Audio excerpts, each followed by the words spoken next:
Got some big news for you video game fans out there. And even if you're like me and you don't really play video games, the last console I owned was a Sega Saturn. Go ahead, laugh, kids. Call me a boomer. I just lost interest in video games. I'm more of a book nerd myself. But I think we can all agree that this new video game from Alex Jones looks fantastic. First, there was Pac-Man, Donkey Kong, and Super Mario Brothers. And now, we give you the ultimate politically incorrect game, Alex Jones' New Wars. I had to bleep that, by the way, because the term Une Earldway Orderway is not allowed on YouTube anymore. They consider that to be a dangerous conspiracy theory. They're turning the friggin' frogs gay, you Nazi scum. That is George Soros as one of the apparent final bosses of one of the episodes. I think we all know what that building is, right? On Bill Clinton's favorite island, which is literally one of the levels in the game. Download it now at AlexJonesGame.com because, as we all know, anything badass gets censored. And if you go to AlexJonesGame.com, it says that it's available on PC, Mac, iOS, and Android devices. But when I looked in the Apple App Store, I didn't see it, so maybe it already got banned. I don't think you can sideload games on iOS devices. I thought they all had to come from the App Store, but I could be wrong, or maybe you could play it directly through the website. I'm not sure.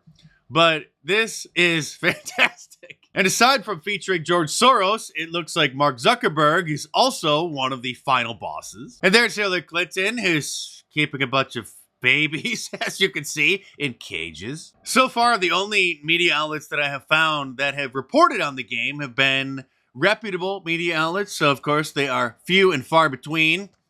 Only two of them so far, the Post Millennial, which is a great website, and not the Babylon Bee, but they also have an actual news website of news that seems like it's so crazy that it might be satire, and it's called Not the Bee. And so they published this article just in time for Christmas. It's the Alex Jones video game. I can't believe how hilarious and fun this looks. Person writing the article says, I'll be up front here. I have never in my life listened to Alex Jones, and yet somehow I recognize every one of the references in this game. Which reminds me, a lot of people think that when Alex got banned from YouTube, Twitter, and every other social media platform, that he just shut down, that his show just ceased to exist. But if you're an old school listener like me, who, by the way, has been a regular guest on his show since 2005 for 18 years, literally, I have had Infowars.com bookmarked on my browser for longer than that, even since I think 2004. Then you would know that you could just go there and live stream his show and click on the band.video link up there at the top. And then that takes you to his archive of his shows and his clips and the other shows and other hosts, which is basically like his own personal YouTube. And just a few days ago, when I was watching the show over on band.video, I got very sad after seeing this segment. If they're able to not have me pay the bills, and the judge says he's not budging on this, that's the plan, then they're going to shut this down as early as January. And then there'll be about a 3-month wind down, and then I'll be on air, and people are like, oh, here's millions. No, don't shut down when I give you a date. And by then, it's been triggered, it's been set, it's been pulled back. Now, I'll be able to go somewhere else and do a show, and I won't go away. But for the crew and this infrastructure, it'll be seen as a victory for the enemy. And of course, it'll blow up their face, make what I do bigger. It's just, I think Infowars should stick around. He's talking about the bankruptcy, which is a reorganization bankruptcy, not a shutdown bankruptcy. But because of all the legal bills he's had to pay over the last 5 years, he's having a hard time paying his regular bills.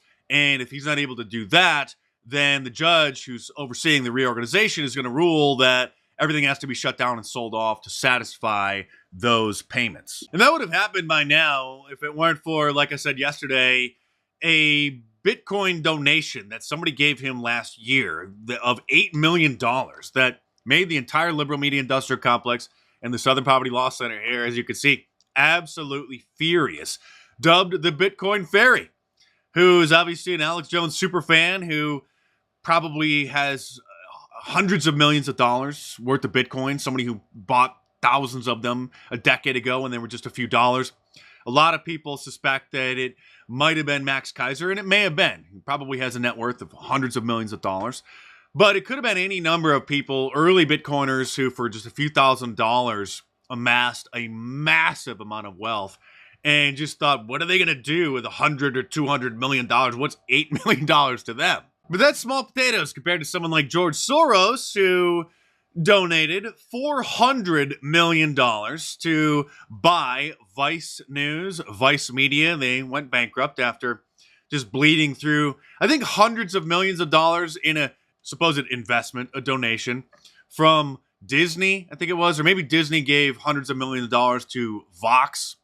And it's not really investments. BuzzFeed as well just bled through just hundreds of millions of dollars of, supposed investor money, but they don't care about getting a return on their money. People like George Soros just want to keep these garbage outlets in business so they can continue to pollute the internet with their Marxism. Oh yes, it was Disney who poured $400 million into Vice just a few years ago, which is now worthless. So if you know anything about Vice News, it's just a garbage media outlet, the worst of the worst. And so, of course, Disney is going to partner with them in order to boost them to pollute the internet with their trash. And then when they blew through that $400 million, then George Soros comes through with another $400 million. So, Max Kaiser, if you're watching, Alex needs a little more help. And if Infowars gets shut down before the election, I'm going to be very upset. They might not be able to make it much longer than that, but hopefully they can at least make it to the next election because America needs them. And to me, Alex isn't just a host or just a funny guy in the memes. Alex is largely responsible for launching my career because back in 2011, he literally fronted me the money to print one of my books, Big Brother, The Orwellian Nightmare Come True, and then bought a bunch of those books in advance and then helped me sell them on his website. And with that extra money, I was able to quit my day job and then become a YouTuber full-time. So I'm very grateful personally for what Alex Jones has done for me, aside from what he's done for the culture war. And yes, he said some crazy things. Of course, I don't agree with everything that he's done. He's made some big mistakes, but you got to admit that overall, he has been a tremendous force for good in the culture war. And if Infowars gets shut down, which they probably will inevitably, but if they get shut down before the presidential election, that's going to be a major loss for the country. And sadly, he still is not allowed on Twitter because Elon Musk is a liar and a fraud, despite claiming that he was going to give blanket amnesty. And yes, Elon's done some great things. The platform has dramatically improved. He let a lot of people back on, loosened the rules about some of the discussions that used to be banned. But Alex Jones still not allowed on the platform. And when Russell Brand was censored from YouTube and announced, he told people to go and follow him over on Rumble, and he praised Rumble for supporting free speech, then Elon Musk got upset and responded saying it is rather disappointing that he is exclusively pushing Rumble, which he has a deal with, when X has supported free speech just as much. Oh, just as much, Elon, really, because the last I checked, Alex Jones is allowed on Rumble. But at this point, Elon Musk might as well just allow him back on the platform. And not just allow him back, I mean restore his old account with his original handle and all of his original followers.